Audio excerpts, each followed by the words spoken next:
What's up, everybody? Welcome into another episode of That Dynasty Show. Today, we are doing something that we haven't done yet, and we are taking a look at some recent Dynasty trades and just giving our honest opinions on them.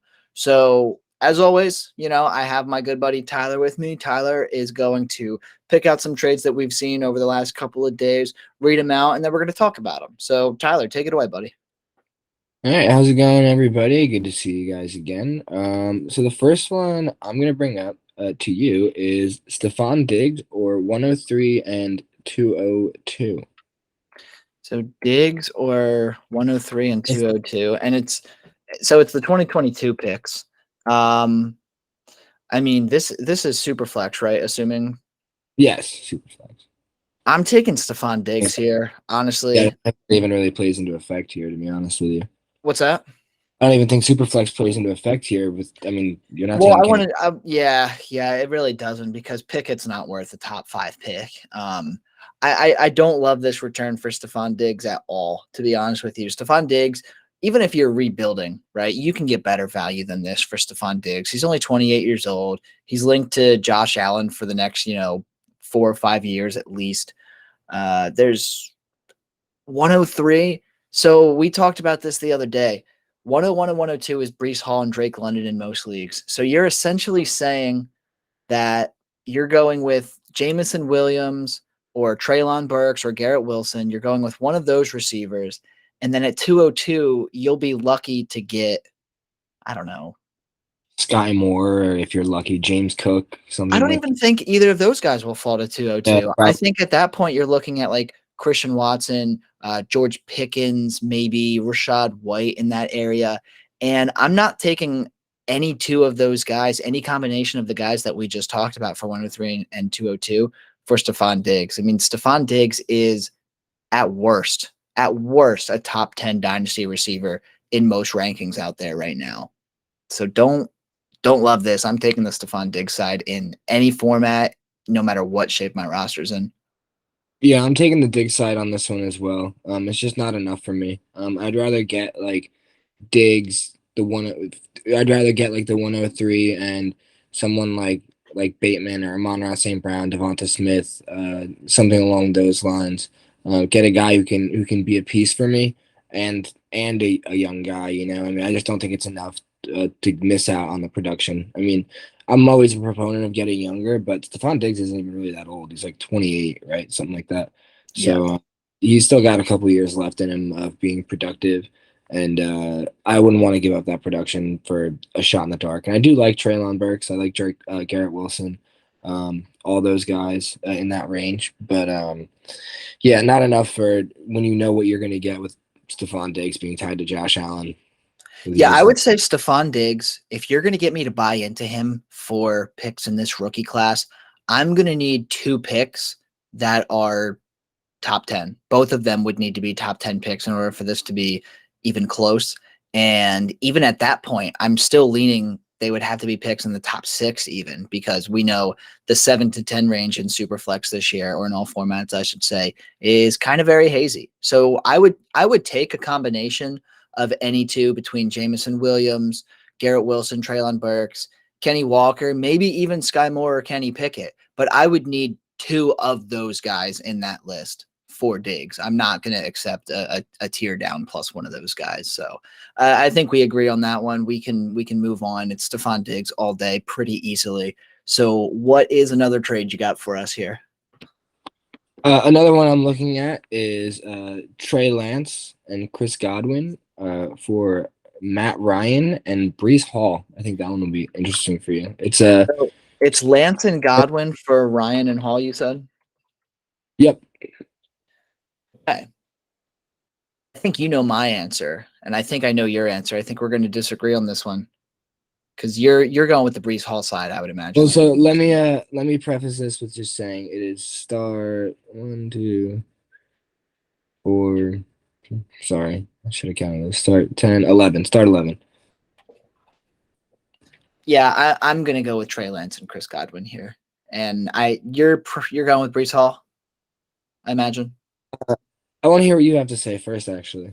Yeah, so we talked about this in our last subscriber submissions video. Trey Lance is going to be a weird commodity. We don't know.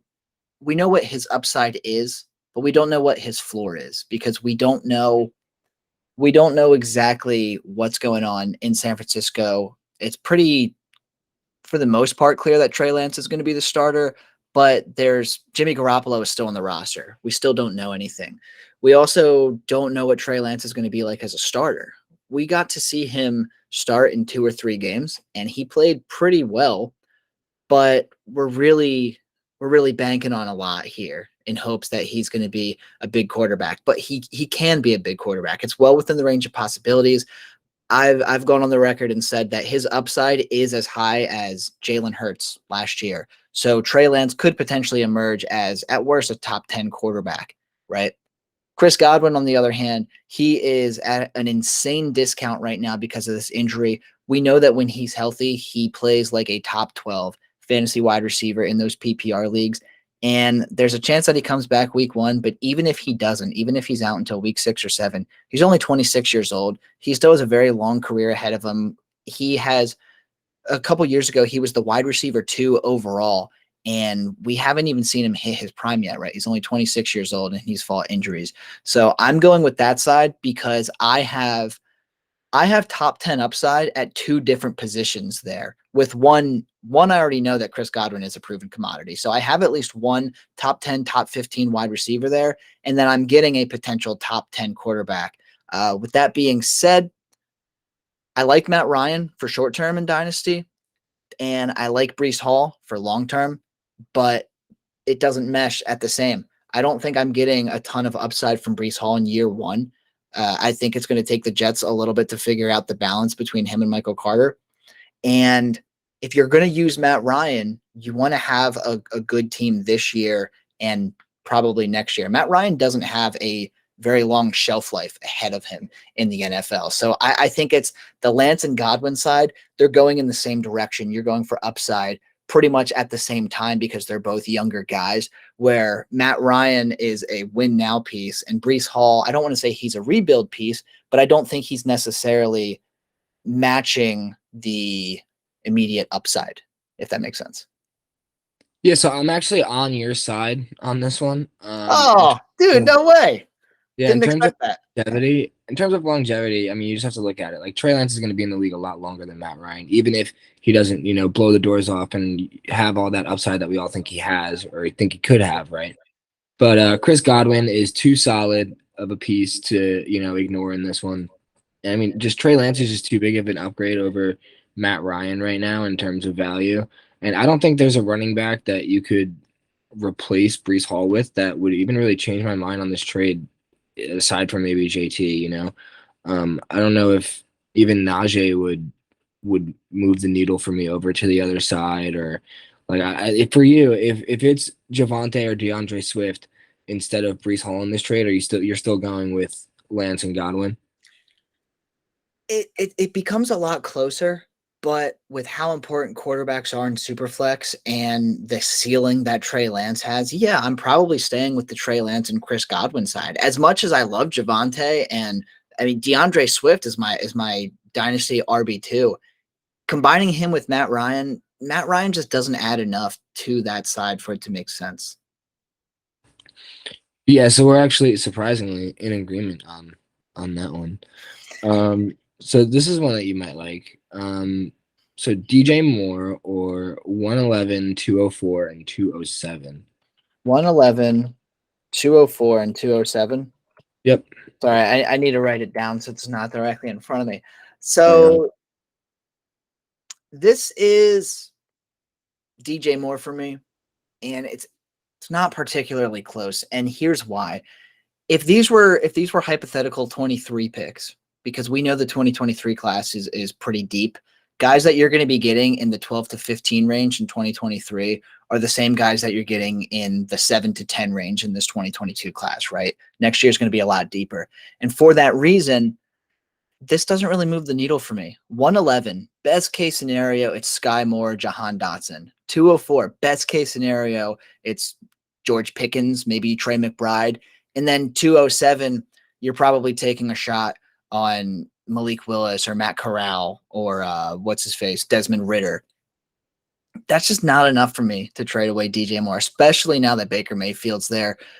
I as much I'm a big Carolina fan, I am a homer, but I'm going to keep it real here. Going from like Baker Mayfield is not going to provide DJ Moore an insane amount of boost to his statistics, but we are going to see a boost to his statistics because DJ Moore, his best quarterback to date was his rookie year when Cam Newton was still playing well, right? Baker Mayfield is DJ Moore's best quarterback since that point, and DJ Moore has consistently put up 1,100 yards and 4+ touchdowns in the last 3 seasons, right? So even if those numbers just go up even slightly, worst case scenario, you have a top 16, top 17 receiver, and he's also only, 24 years old.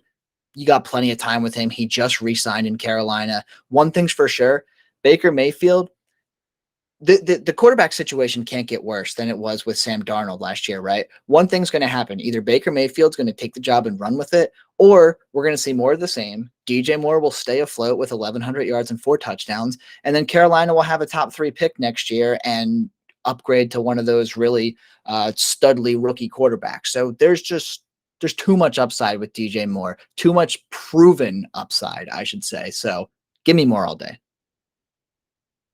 I think I'm going to surprise you again, and I'm going to be on your side with DJ Moore. Nice. At least we know that DJ Moore is a good receiver, at the very least. And we know that he's getting a bump up in quarterback play, right? Even if it's just by a little bit. And 111, 204, 207, I'm a big proponent. I'm a big supporter of moving one piece and taking a couple shots in the dark. But I don't want those shots in the dark. I would rather, like, if it was 107, 109, and 201, then we could probably have that conversation, because then I might like those shots in the dark a little bit better in their situations. I might think that one of them will probably give me a better season than DJ Moore. But no, it's just not enough. Those second round, mid-second, late second round picks aren't really enough for me. So I know we only have time for one more trade here, but before we move on to our last one, I want to switch a couple things. So do you remember we traded 103 and 202 for Stephon Diggs? What if it was, instead of Stephon Diggs, what if that was DJ Moore? Would you rather take DJ Moore or the 103 and the 202? Because that to me would be a hell of a lot more interesting than the 111, 204, and 207. Definitely a lot more interesting. Probably. Yeah, I think I would take the 103 over DJ Moore. I would take my shot on Treylon Burks. I really like him a lot. At worst case scenario, I wouldn't do it straight up. I mean, I would have to send a counter back to that if I was gonna move off of the 103 for DJ Moore. I would need to get another piece to make that more even. I would say it's a very even trade. I would actually lean DJ Moore still in that situation, just because I don't know. I mean, I know that I could get Jameson Williams at 103, and Jameson Williams is my number 1 ranked receiver for this class. But as much as I love Jameson Williams, it's just DJ Moore is that dude where if he can figure out how to find the end zone more, and it's not his fault that he doesn't find the end zone. His red zone targets over the last few years have just been fucking awful. But he's very consistent between the 20s. We know that he's going to have a bajillion catches in that offense. So I'm going to take that because he's proven himself to be quarterback proof, right? He's essentially, I hate to say it because I'm really rooting for Baker Mayfield to have big success in Carolina. DJ Moore is like Allen Robinson, right? Allen Robinson, we watched him for 8 years consistently go over 1,000 yards, get all the touchdowns. He was a total stud. And his best quarterback, arguably, Allen Robinson's best quarterback was like Blake Bortles or Nick Foles, right? So DJ Moore is kind of stuck in the same thing, but there's a lot to like here. So we'll move on to our next one. But I just wanted to bring that up because 103 and 202 sounds a hell of a lot more close for DJ Moore than, that abomination. Yeah, it would be close for me, like you said. But yeah, I agree with a lot of the things that you said. So this one looks like pretty much Robbie. Actually, no, I think I like this one better. Christian McCaffrey or a 23 first and a 23 second. McCaffrey all day. I don't even think that's particularly close. Unless you can guarantee me that that 23 pick is going to land me Bijan, I'm not making that trade. No fucking way. Christian McCaffrey has way too much upside. He's going number one, if not number two overall in redrafts this year, right? And in Dynasty, he is still a first round pick, even in some super flex leagues out there. There's too much upside. There's simply too much upside. The entire Carolina offense flows through this guy. He's only played in 10 games over the last 2 years, but he's still averaging over 25 fantasy points a game in that stretch. And none of the injuries has been related. It's something different here, something different there. And it's just kind of he's not frail. I know the joke is that Christian McCaffrey is made out of glass and paper, but it's just unfortunate circumstance after unfortunate circumstance. And it's also a result of being overused, which I think Carolina is definitely going to address this year, which is why they signed Deonta Foreman. And there's going to be kind of more of a three-headed monster. But McCaffrey, at worst, when he's healthy, is a top 5 running back. He's only 26 years old. He has the biggest running back contract currently in NFL history, and he's going to be used a shit ton. Despite his workload coming back a little bit, he's still going to be used a shit ton. He's efficient as all hell, and he is cemented in a starting role for, at minimum, the next 3 years in the NFL, even at the age of 26. Yeah, so I think for me, just the safety of having those picks. I mean, if Christian McCaffrey comes out and rolls his ankle in training camp or whatever, preseason, anything like that, I mean, his value, as soon as he gets hurt, his value goes down so much. I don't know if I'd be willing to part with a 23 first for him, because I know I'm banking on having to win over the next season or two. If I'm that close and my 23 first is going to be late anyways, then maybe. But I don't want to give up even like a middling 23 first for a risk like that. But I actually have a hold oh, on, sorry. hold on. No. We have to talk about this because so next year, right? Your top 6, maybe even 7 are going to be really good picks, right? Bijan Robinson, Bryce Young, CJ Stroud, JSN, Keyshawn Boot, that's 5. Jahmyr Gibbs, that's 6. You could potentially loop in Jordan Addison, depending on how you're feeling. That's 7. So if you're in a 12-team league, if you're guaranteeing me a top 7 pick, and I can land one of those guys, obviously you want those earlier picks, but if you can guarantee that that's going to be a top 7 pick, then it moves the needle for me a little bit. I'm probably still taking C-Mac, but that's just because I have an unhealthy obsession with the guy. But number 8, like Zach Evans or Tank Bigsby, Michael Mayer, Sean Tucker, like I'm not taking any of those guys over Christian McCaffrey, even if you're adding in that extra 23 second. That's not even close for me. It's just not even close. I think Christian McCaffrey, he's still being valued very high in leagues despite the injury concerns. And if he's going as a top 15 pick in Superflex leagues right now, if you're going to trade him, you better get more than 123 first and 123 second. Like, I'm sorry if you disagree. That's awful value for Christian McCaffrey. That is terrible value for Christian McCaffrey. And I think if you told me today that I could have CMC on a middling roster for their 23 first, I don't know. I think I'd rather wait for the season to see it for myself.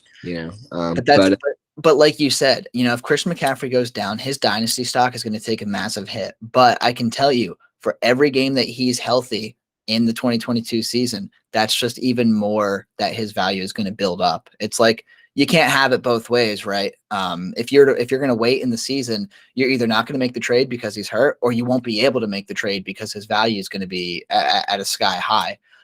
We kind of mentioned it with Dalvin Cook in a different video, where if you're going to trade him, wait for the season to happen because he's one of those older running backs. This is a similar situation. Christian McCaffrey is an elite asset. Obviously, the injury risk is there, but it just, despite your feelings towards Christian McCaffrey potentially getting hurt, this is not good value. This is not good value at all. You can get so much more for Christian McCaffrey right now, I think.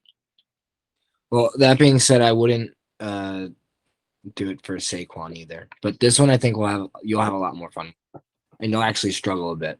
So this one is Jamison Williams and a 23 first or Javonte Williams. Damn, dog. Okay, you're right. I am going to struggle with this one because I have a man crush on both of those guys with Jameson and Javante. Shit, dude. That's tough. That is really tough. It it depends, I guess you could say. I know it's really hard to guess where the 23 picks are going to end up, right? But there are teams in every league where you know for a fact they're going to finish top 3, and there are teams in every league where you know for a fact they're going to finish bottom 3. If this 23 first belongs to a team where I can look at it and say, okay, yeah, this is going to be an early first, then I think I would lead the Jameson side. But if I'm looking at it and I can't decide what it is, or I know it's going to be late, I'm probably going to roll with Javante there. Javante's only 22. He is a top 5, top 6 dynasty running back right now. We saw him perform as a top 17 PPR running back, I believe, in a 50-50 workload as a rookie with Melvin Gordon. And that was before Russell Wilson got to town. So there's just so much value with Javante. The only way that I'm taking the Jameson side is if I have a very good feeling that 23 first is going to be top 5 at worst. Yeah, so I think you got to give me the package on this one. I think that, I mean, this is actually a trade that if you're in a rebuild makes a ton of sense. I mean, Jameson Williams is like the perfect rebuild buy if that's what you need to do. Not that Javante isn't a good rebuilding piece. Obviously, he's probably one of the best running backs you could have at this point. But that 23 first, I think it definitely pushes me over the edge. You know, there's going to be a lot of competition for Jameson Williams in that Detroit offense. And yeah, the 23 first, I mean, with all that value that's going to accrue over this season, I'll take the receiver and the pick over the running back who is on a timeshare. Yeah, but it's a short-term timeshare. Like it's going to go away as soon as next year. Then again, that's what we said this time last year, right? So who the hell knows we know nothing, right? Nobody knows anything that's going to happen in the NFL. Oh, exactly. So like, how do you feel about Dante if they go out and draft a running back in the 3rd round next year in Denver and to be his partner? I'd be fine with that, honestly. I mean, I don't want it to happen. I don't want it to happen at all. But I think at that point, everything is fine. I firmly believe that Javante Williams is the number 1 running back there already. I think they know that. I think that even if they do go out and get someone, it's going to be Javante is the majority role on this team. And I think that he's just going to further solidify that this year, right? If he was able to do what he did in a 50-50 workload with a very solid veteran, right? Melvin Gordon, even at his 28 or 29-year-old season, whatever he was last season, he still looked really good. And somehow Javante Williams looked better than him. So definitely happy to take Javante there. I think that's perfectly fine. But you're right. This is definitely a trade that makes me think a lot because there are certain situations where I would take the Jameson package and I'd be perfectly fine. But this is as close to a coin toss trade as it's going to get for me personally. If you're in a rebuild, like having Jameson Williams just helps so much. He's not going to put up points for you, and he's going to drive up the price of your 1st round pick. So especially if you have your own, I mean, if you end up with 2 high 1st round picks and Jameson Williams, I think I would take that route over Javante. Knowing how fragile the running back market is. I mean, when these guys get hurt, it's like they're valueless when they're not putting up points. So even though we know Jameson Williams is hurt right now, I guess it's ironic to say, but we just know running backs get hurt so much more often than receivers so much more frequently. So yeah, we'll see. I think Javante. I think both of them are going to see an increase in value as the season goes on. I think when Jameson Williams finally gets on the field, which probably won't be until after Detroit's bye week, midway through the season, Jameson Williams' value is going to go up because I think he's going to step on the field and he is just going to be a commanding presence out there from day one. But Javante, I would say probably will have the quote unquote majority role this year rather than a 50-50 split. It's probably going to be closer to a 60-40 split with in favor of Javonte, obviously. So I think both of their values are only going to go up. I don't think there's a loser in this trade, is what I'm trying to get at. I think this is very even. I think it's good for both sides. Obviously, you want to look at situations. If you're very running back needy and you think you can win, but you also want a young asset, to the Javonte side all day. If you're deep at running back and you think that you can get even better with running back or receiver in 2023, plus adding Jamison Williams here, then it's that side. This is none of these trades that we've gone over tonight have been particularly close in my mind, but this one is as close as it's going to get in any trade. Yeah, I knew you were gonna struggle on that one. But cool. Well, we're going to go ahead and wrap it up here. I think we got to go over 5 or 6 trades today, and that was a lot of fun. This is definitely a video that I think will be recurring, especially when we kind of have brain farts and just can't figure out what kind of content to put out. We like recording 2 to 4 times a week, and we want to make sure that we're delivering videos for everyone that has been subscribing and liking and supporting us along the way. So we'll definitely be getting more of these trade reviews videos. If you have any trades that you'd like us to review, go ahead and comment it in the YouTube channel here or join our Discord. You know, we have active chats within the Discord. We have the Rate My Team where you can drop your entire roster in if you want, and we'll make literally an entire video to evaluate it, which has also been a ton of fun to do. So more than happy to do those. So yeah, like, subscribe, leave those comments, and join our Discord. Yeah, catch you guys soon. Thanks for watching.